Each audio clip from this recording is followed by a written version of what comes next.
Hello friends and well-wishers of RKS Apex. Once again welcome to our RKS YouTube channel. Today we will continue with our vocabulary. You know very well, we are lacking by 2 or 3 days. Because of some urgent work, just for last 2 days I was unable to make the video up to that particular date. So now we will continue it. Okay, right. The first one here, see. India scripts incredible comeback wins title. So India scripts incredible comeback. Scripts అంటే మనకు చాలాసార్లు script అనే పదం వింటాం. ఎలాగంటే ఆ సినిమాలో script చాలా బాగుంది. త్రిబుల్ ఆర్ స్క్రిప్ట్ రాజమౌళి గారు ఫాదర్ విజయేంద్ర ప్రసాద్ ఆయన రాశారు. సో అలా స్క్రిప్ట్ అంటాం. అక్కడ స్క్రిప్ట్ అనేది నౌన్ అవుతుంది. ఇక్కడ స్క్రిప్ట్ అంటే verb friends, verb. India subject scripts incredible. Okay, చూద్దాం. First one script in the sense రచించు లేదా రచన. ఇది వర్బ్గా తీసుకుంటే కనుక రచించు, అది ఒక నౌన్ అయితే రచన. అంటే ఆ పర్టికులర్ కంటెంట్ ఎవరైతే రాస్తారో ఆ రాసిన పర్టికులర్ పార్ట్ని స్క్రిప్ట్ అంటాం. Okay, fine. ఇన్క్రెడిబుల్ అంటే నమ్మలేని. ఇన్క్రెడిబుల్ పెర్ఫార్మెన్స్ అంటాం. అంటే అద్భుతమైన పెర్ఫార్మెన్స్, అంటే నమ్మలేని ఊహించిన విధంగా పెర్ఫార్మెన్స్ ఇస్తుందని ఇన్క్రెడిబుల్ పెర్ఫార్మెన్స్ అంటాం. మనకు ఇండియన్ టూరిజం ఉంది కదా, ఇండియన్ టూరిజం. ట్యాగ్ లైన్ చెప్తారా? ట్యాగ్ లైన్ అర్థం కాలా? కొన్ని సినిమాలకు ట్యాగ్ లైన్స్ ఉంటాయి కదా. ఫర్ ఎగ్జాంపుల్ మీ అందరికీ తెలిసిందేను సీతయ్య, ఎవడేమాట వినడు ట్యాగ్ లైన్ ఉంటుంది. అలాగే ఏదో ఉంటుంది కదా Baahubali, tag line the beginning the ending ఏ ఉంటుంది కదా. అలాగా ఇక్కడ ఇండియన్ టూరిజం ఉంటుంది. మనకు ట్యాగ్ లైన్ ఏంటంటే ఇన్క్రెడిబుల్ ఇండియా. ఇన్క్రెడిబుల్ ఇండియా అంటే కనుక అందులో ఈ భారత్లో మనం నమ్మలేనివి చాలా ఉన్నాయి, అద్భుతమైనవి. మీరు అది ఎక్స్ప్లోర్ చేసి ట్రావెల్ని ఎంకరేజ్ చేయండి అని చెప్పడానికి రాస్తారనమాట incredible India. It's okay. So India scripts incredible comeback అంటే 17 ఏళ్ల తర్వాత మళ్ళీ కంబ్యాక్ వెనక్కి వచ్చి టైటిల్ గెలిచిందని చెప్పడం. అంటే మనం T20 వరల్డ్ కప్ గెలిచాం కదా, దాని గురించి ఇచ్చిన అద్భుతమైన కామెంట్ అది. సో స్క్రిప్ట్స్ అంటే కనుక రచించు. నెక్స్ట్ ఇన్క్రెడిబుల్ నమ్మలేని, impossible or very difficult to believe. Next ఇది చాలా మంచి పదం. Rohit's men rise to the occasion. Occasion అంటే ఏంటి? సందర్భం కదా. రైజ్ అంటే దానికి అలాగ అంటే సమయానుకూలంగా పైకి అలా లెగవడం. అంటే ఒకనొక టైంలో మ్యాచ్లో మనం అలా ఓడిపోబోతున్నాం, డౌట్ వచ్చేస్తుంది, ఓడిపోతామేమో లెక్క. మళ్ళీ 2-3 వికెట్స్ ఇస్తే అలా పైకి వచ్చేస్తుంది ఇక్కడ. కాబట్టి ఈ రోహిత్ టీం ఎవరైతే ఉన్నారో వాళ్ళు సమయానుకూలంగా పైకి అలాగా వచ్చి హ్యాపీగా గెలిచారు అని చెప్పడం అనమాట. ఇది చాలా మంచి పదం, rise to the occasion. So if you develop your communication skills you can rise to any occasion. అంటే ఏ సందర్భానికి తగిన విధంగా మీరు మాట్లాడచ్చు. If you develop your communication skills you can rise to any occasion. అంటే ఎటువంటి సందర్భానికైనా తగిన విధంగా మీరు మాట్లాడగలుగుతారు అని చెప్పడం. Okay, next South Africa loses the plot from the brink of victory. Brink of victory. Brink అంటే ఆల్మోస్ట్ అన్నట్టు. అంటే ఎట్లా చెప్పొచ్చు? Brink in the sense brink of to be very close to. అంటే వాళ్ళు పాపం గెలుపు దగ్గర అలా వెళ్ళి పడిపోయారు పాపం. అక్కడ గెలుపు దాకా వెళ్ళి ఓడిపోయారు అంతా కూడా. దాన్ని ఆ ఎడ్జ్ని బ్రింక్ అంటారు. బ్రింక్. ఫర్ ఎగ్జాంపుల్ మీరు ఒక గ్లాస్ తీసుకుని దాన్ని నిండుగా నీళ్ళు తీసుకోండి, అక్కడ బ్రింక్ అంటాం. బ్రింక్ అంటే చివరి దాకా, ఎడ్జ్ దాకా అనమాట.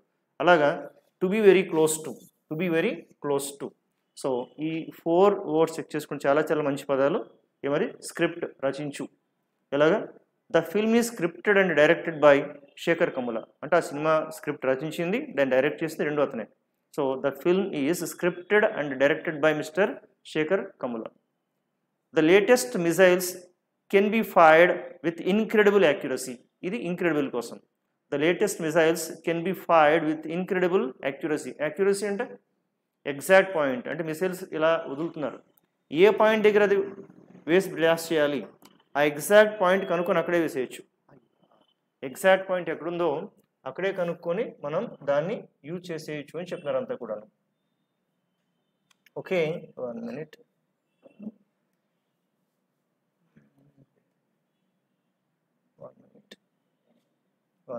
It's okay.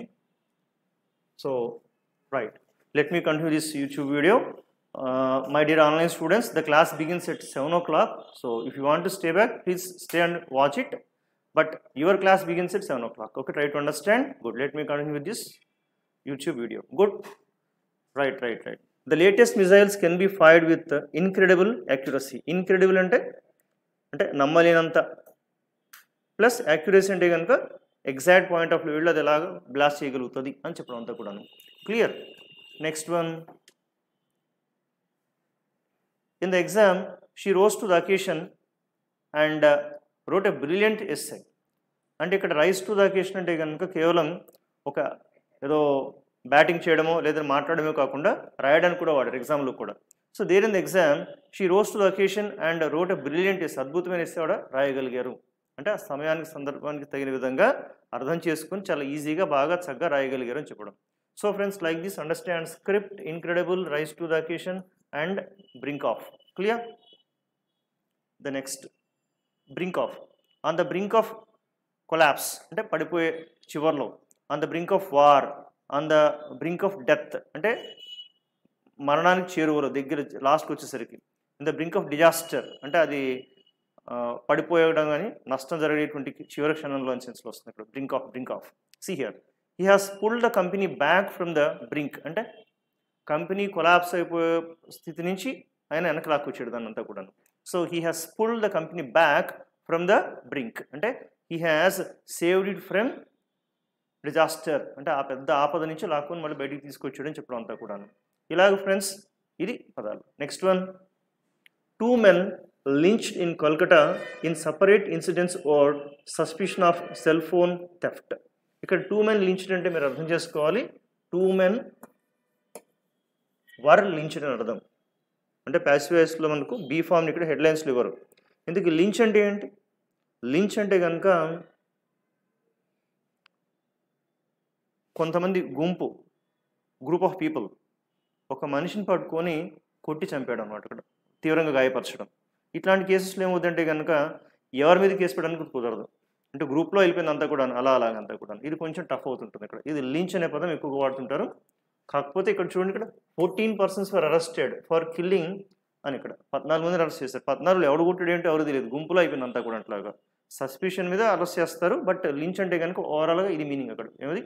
So if a crowd of people lynch somebody అంటే అర్థం ఏంటి, whom they consider guilty of a crime అంటే ఒక వ్యక్తిని ఏదో తప్పు చేసిన భావించి దే క్యాప్చర్ దెమ్ పట్టుకుంటారు, డు నాట్ ఎలో దెమ్ బయటికి వెళ్ళకుండా పట్టేసుకుంటారు, to have a trial in court అతని కోర్టులో నుంచోబెట్టి ఇది తప్పు చేసి నిరూపించడానికి ఏముండదు వాళ్ళే కొట్టేస్తారు. అండ్ కిల్ దెమ్ ఇల్లీగల్ కొట్టేస్తారు. ఎక్కువగా అది ఉరి తీయడం కూడా అవుతుంది, ఒక తాడేసేసి లాగేయడం కానీ ఇలాంటివి కూడా చేస్తుంటారు అంతా కూడా. దీన్ని లించ్ అంటారు.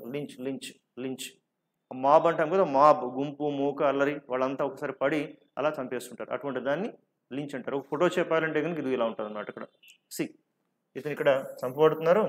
సో 1 2 3 4 5 ఇలా బోల్డ్ మంది వచ్చి కొట్టేస్తారు. ఇక్కడ ఎవరి మీద కేసు పెట్టాలి, కష్టం అవుతుంది. సో దీని ఎక్కువగా ఇది ఇలా కలకటాలో ఒక సెల్ ఫోన్ దొంగతనం చేసినటువంటి దీంతో ఇద్దరిని చంపేశారు, మరి దారుణం. సో ఇక్కడ లించ్ అది. Right. Next one, at one point he was in danger of being lynched అంటే అతను కాపాడబడ్డాడేమో కానీ బట్ ఒకనొక టైంలో మాత్రం ఆల్మోస్ట్ అంటే చంపివేయబడేటువంటి క్షణానికి వెళ్ళొచ్చాడు అతను. At one point he was in danger of being lynched అది చేయబడేటువంటి అంటే వాళ్ళందరి చేత కొట్టబడి చంపబడేంత స్థితికి వెళ్ళాడు అని చెప్పడం దమ్మా. Next, Shinde government announces pilgrimage scheme for senior citizens of all faiths. Shinde government announces pilgrimage scheme. Pilgrimage అంటే మనకు చూడండి మక్కా యాత్ర అంటారు అంతా కూడాను. అక్కడ ముస్లిం సోదరులకు ప్రభుత్వమే కొంత డబ్బు ఇచ్చి పంపిస్తుంటుంది. అలాగే క్రిస్టియానిటీ కూడా ఏదో ఉన్నట్టుంది, గుర్తులేదు నాకు. ఇలాగ పిలిగ్రిమేజ్ అంటే కనుక ఒక రకమైనటువంటి తీర్థయాత్ర. ఇప్పుడు ఇతను ఏమంటారంటే కనుక ఆ ఒక్క కమ్యూనిటీ కాదు అందరికీ ఇస్తామేమంటారు అతను. సో సీనియర్ సిటిజన్స్ అని ప్రతి ఒక్కరి వాళ్ళు నమ్మే విశ్వాసంతో ఏ దైవాన్ని నమ్ముతారో అక్కడికి వెళ్ళేందుకు కావాల్సిన తీర్థయాత్రలకు మేము ఒక స్కీమ్ పెట్టి వాళ్ళకు వెల్ఫేర్ స్కీమ్ కింద ఇస్తామని చెప్తారు అంతా కూడాను. సో పిల్గ్రిమేజ్ అంటే తీర్థయాత్ర. Right. His grave has become a place of pilgrimage. Grave అంటే గ్రేవ్ గెస్ ఏంటి చూద్దాం. గ్రేవ్ అఫ్ కోర్స్ ఇది యూట్యూబ్ అయినా సరే నాకు ఎదురుగా అంటే ఆడియన్స్తో నేను మాట్లాడలేకపోయినా సరే కొంచెం గెస్ చేయండి, మాట్లాడేటట్టుగా భావించుకోండి, ఇట్స్ గుడ్ థింగ్. ఎందుకు గ్రేవ్ అంటే ఏంటి? గ్రేవ్ ఒక చిన్న వర్డ్ చూద్దాం, గెస్ చేయండి. He dug his own grave. He dug his own grave. Dig dug dug అంటే తవ్వడం. He dug his own grave అంటే ఆయన సమాధి ఆయన తవ్వుకున్నాడు. ఇక్కడ గ్రేవ్ అంటే సమాధి. ఇక్కడ ఏమవుతుందంటే his grave has become a place of pilgrimage. అంటే అది సమాధి తర్వాత కాలంలో అలాగే అదొక తీర్థయాత్రగా మలచబడ్డదని లెక్క. ఆరు కంటే షిరిడి. షిరిడి అంటే ఏమవుద్ది అక్కడ సాయిబాబా సంథింగ్ అస్థికులు సమాధి ఉన్నట్టుగా భావించబడుతుంటుంది కదా, అలా ఒక ప్లేస్ అలాగా తీర్థయాత్రగా మలచబడ్డదని చెప్పడం. ఇక్కడ his grave has become a place of pilgrimage. ఇక్కడ కొంచెం డిలే అవుతున్నా కూడా కొన్ని చెప్పాల్సి ఉంటుంది. కొద్దిమంది తీవ్రవాదులు కానీ అసాంఘిక వ్యక్తులు కానీ ఎవరికైనా ఉరి తీసినా ఇంకోటి చేసినా సరే, ఫర్ ఎగ్జాంపుల్ మీరు కసబ్ పేరున్నారు కదా, కసబ్ ఆ టైంలో అతన్ని పార్లమెంట్ మీద దాడి చేసినటువంటి వ్యక్తి కసబ్, అతన్ని ఉరి తీసేశారు. కానీ ఉరి తీసిన తర్వాత ఆ డెడ్ బాడీని ఏం చేశారు? ఎవరికి అందనివ్వలేదు. వాటిని ఆ పర్టికులర్ వాటిని సంథింగ్ కనపడకుండా ఒక పర్టికులర్ సముద్రంలోనో లేకపోతే ఇంకెక్కడనో అలా కలిపేయడం జరుగుతుంది. అది అలా కాకుండా ఒక పర్టికులర్ ప్లేస్లో అక్కడ పాతిపెట్టి ఉంచారనుకోండి, ఎవరో ఒకడు వచ్చేసి అక్కడ మళ్ళీ దాన్ని గుడి కట్టేసాడు అనుకోండి, మళ్ళీ అసాంఘిక వ్యక్తి గుడి కట్టినట్టు అవుతుంది. అందుకని ఇలాంటి చేసినప్పుడు దానికి ఎవరికి దొరకకుండా అనేది చేయడం అనేది ఒక కామనాలిటీ అనమాట ఇక్కడ. It's okay. His grave has become a place of pilgrimage. Next, my parents will go on ఈ పిల్గ్రిమేజ్ నెక్స్ట్ మంత్. వచ్చే నెలలో మా వాళ్ళు తీర్థయాత్రకు వెళ్తున్నారని లెక్క. ఇక్కడ చిన్న విషయం ఏంటంటే గో టు ఒక ప్లేస్కి వాడాలి. అంటే go to temple, go to Hyderabad, go to Chennai ఇట్లాగా. అదే గో ఫర్ అయితే కనుక morning walk, go for a morning walk ఇట్లాగా. కానీ పిల్గ్రిమేజ్కి ఆన్ వాడాల్సి ఉంటుంది. On. So my parents will go on a pilgrimage next month. ఇలా గోకి రకరకాల కాంబినేషన్స్ ఉంటాయి. అందుకని ఒక గో అనే మీదే ఫ్యూచర్లో మనం ఒక డిఫరెంట్ వీడియో చేద్దాం. అందులో గో ఎలా వాడాలి అనేది చూద్దాం. Clear? Next see the next word here. Protests in Kenya expose jet setting Ruto's neglect of discontent at home. Friends, ఈ వర్డ్ నేను మనం చూసాము. ఇందులో డిస్కంటెంట్ అంటే అసంతృప్తి, కంటెంట్ అంటే కనుక తృప్తి. కానీ నిన్న వర్డ్ కంటెంట్ అనే వర్డ్ గురించి చెప్పడంలో ఇంకొంచెం క్లారిటీ అవసరమని అనిపించింది. అందుకని మళ్ళీ వాళ్ళ వీడియో మరొకసారి చెప్తున్నాను. ఫ్రెండ్స్, కంటెంట్ అనే వర్డ్ని అడ్జెక్టివ్గా వాడచ్చు, నౌన్గా వాడచ్చు, వర్బ్ కూడా వాడచ్చు. మూడిట్లో కూడా అర్థం ఒకటే విధంగా వస్తుంది. అక్కడ కంటెంట్ అంటే కనుక తృప్తిగా ఉండడం, తృప్తి చెందించు, ఇట్లా మూడుకు ఒకటే ఉంటుంది. కానీ కంటెంట్ అనేది నౌన్గా తీసుకుంటే కనుక అక్కడ విషయ పరిజ్ఞానం అని కానీ లేకపోతే మ్యాటర్ అని కానీ కంపైల్ చేసిన ఒక సమాచారం అని కానీ కూడా వస్తుంది. అంతా కూడా రిపీట్, కంటెంట్ని ఒకటి అడ్జెక్టివ్గా వాడచ్చు. అడ్జెక్టివ్ కంటెంట్ అంటే ఇట్లాగా సీహియర్ I would be content with a modest income. Modest అంటే కనుక కొంచెం సరిపడా బొటాబోటిగా అన్నా పర్వాలేదు అన్నట్టు. మోడెస్ట్ ఇన్కమ్ అంటే యావరేజ్గా అన్నట్టు అంతా కూడా. నాకు హైయెస్ట్ ఇన్కమ్ అక్కర్లా. I would be content with a modest income. చాలు, I'm so happy. I mean to say that if you take Dr. Kalam, then in his entire life he never craved for highest income. Whatever the meager income, whatever the income he got, then he was so happy. Once a question was put to him, so Kalamji, why are you so happy? అని అడిగారు అతను. You are always so happy. What is the reason? He said, I'm so happy because my desires are very less. Okay, desires are like luggage. Less luggage, more comfortable. అంటే ఆయన చెప్పింది కోరికలు అనేవి ఒక సామాన్తో సమానం. ఆ నెత్తి మీద పెట్టిన సామాన్ ఎంత తక్కువ ఉంటే కనుక అంత ఈజీగా మనం వెళ్ళొచ్చు అని చెప్తున్నారు అనమాట. ఇక్కడ less luggage is more comfortable. Okay, సరే. I would be content with a modest income. Next one, he is quite content living on his own. అంటే తన సొంతగా తను సంపాదించడం, ఎంత కొంత వచ్చినా అంతతో తన ఓన్గా జీవించడం, తన కాళ్ళ మీద నిలబడడానికి చాలా ఇష్టంగా, చాలా సంతృప్తిగా ఉంది. అంటే దీన్ని ఏమంటారంటే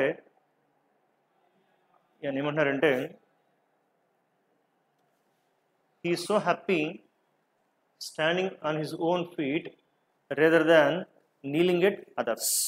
అంటే ఆయన అంటున్నారు కదా, నా కాళ్ళ మీద నేను నిలబడడం నాకు చాలా ఆనందంగా ఉంది, వేరే వాళ్ళ కాళ్ళపైన పడే కన్నా వాళ్ళకి ముందు నొక్కే కన్నా అని చెప్తాను అనమాట. ఇక్కడ so he's quite content living on his own. Next content నౌన్గా తీసుకుంటే కనుక it was with great feelings of content that she ate her breakfast. అంటే చాలా సంతృప్తితో ఆవిడ బ్రేక్ఫాస్ట్ తీసుకుంది. So it was with great feelings of content that she ate her breakfast. Next one, it's very stylish and beautiful film. సినిమాకి వెళ్ళొచ్చారు, ఎలా ఉంది cinema? చాలా బాగుంది, స్టైలిష్గా ఉంది, బ్యూటిఫుల్గా ఉంది. కానీ బట్ ఇట్ ల్యాక్స్ కంటెంట్ పెద్దగా సరిగ్గా లేదు. ఇక్కడ కంటెంట్ అంటే ఇక్కడ అందులో ఉన్న సంగతి, వివరము, ఓకే, అందులో ఉన్నటువంటి డేటా అన్నమాట. అక్కడ కంటెంట్ పెద్దగా ఏం లేదు. సినిమా తీయడం బాగానే తీశారు అన్నట్టు అక్కడ. అందుకని ఫ్రెండ్స్ ఇక్కడ కంటెంట్ అనే నౌన్గా తీసుకుంటే ఒకటి తృప్తి అని వస్తుంది, ఇంకొకటి మ్యాటర్ అని వస్తుంది. ఇక్కడ matter. Next, I follow her on social media because I love her content. నేను సోషల్ మీడియాలో ఆవిడ ఫాలో అవుతుంటాను, ఎందుకంటే ఆవిడ చేసే కంటెంట్ చాలా బాగుంటుంది. ఇక్కడ కంటెంట్ అందుకని ఇక్కడ కంటెంట్ అంటే విషయం అని అక్కడ. ఇంకోటి కూడా మీకు తెలియాల్సి ఉంటుంది, కొన్ని ఎంఎన్సీస్ కంపెనీస్లో ఈ రాసేటువంటి ఉన్నారు కదా, దాన్ని కంటెంట్ రైటర్స్ అంటారు. ఇక్కడ కంటెంట్ రైటర్స్ అంటే ఒక ప్రోడక్ట్ ఉంది, ఆ ప్రోడక్ట్ని ఎక్స్ప్లెయిన్ చేస్తూ కంటెంట్ రాయాల్సి ఉంటుంది. లేదంటే ఒక ప్రోడక్ట్ కొన్ని డూస్ అండ్ డోంట్స్ రాయాలి, ఆ ప్రోడక్ట్ ఎలా వాడాలో చెప్పాల్సి ఉంటుంది. అంటే ఇలాంటి వాటికి కంటెంట్ అనే ఒక కంటెంట్ అనే ఒక ఇది యూజ్ చేస్తుంటాం అన్నమాట. ఇక్కడ content.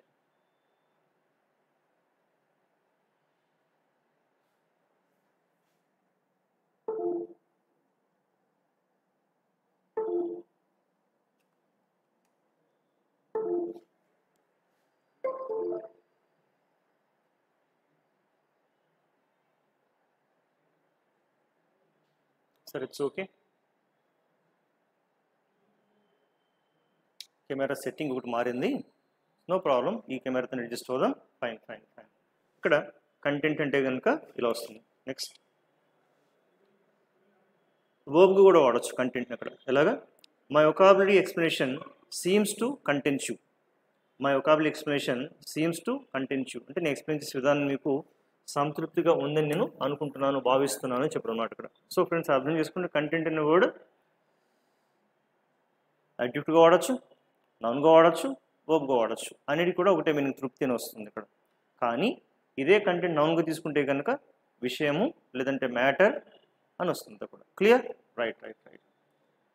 Next, AAP stages nation wide stir against BJP agencies over Kejriwal's illegal arrest. ఇక్కడ AAP stages nation wide stir అంటే స్టిర్ అంటే కనుక ఒక ఉద్యమానికి దేనిని కూడా ప్రదర్శించడం అనమాట అంతా కూడా. ఎస్టీఆర్ స్టిర్ అంటే జనరల్గా ఏంటి ఇలా కదుపుతాం కదా, అలాగా. ఇది నేషన్ వైడ్గా కూడా ఒక కదలిక తేడానికి వాళ్ళు ముందుకు వస్తారని చెప్పడం. స్టేజ్ స్టిర్ అంటే ధర్నా చేయడం, వ్యతిరేకతను ప్రదర్శించడం అంటే కనుక స్టేజ్ ఈ వ్యతిరేకత ఇలా ఒక కుదపడం ద్వారా, ఒక కదపడం ద్వారా, ఒక అలజడి ద్వారా తీసుకురావాలనుకుంటున్నారు వాళ్ళంతా కూడా. So people should come forward and stage stir against కరప్షన్కి వ్యతిరేకంగా ప్రజలు ముందుకు వచ్చి ధర్నా చేస్తే బాగుంటుంది. Her resignation caused quite a stir అంటే రిజైన్ చేశారు, అది కాస్త అలజడిని లేపింది. ఇక్కడ స్టిర్ అనేది నౌన్, ఇది నౌన్. కానీ ఇదే స్టిర్ని వర్బ్గా కూడా వాడతారు, వర్బ్. ఎలాగా?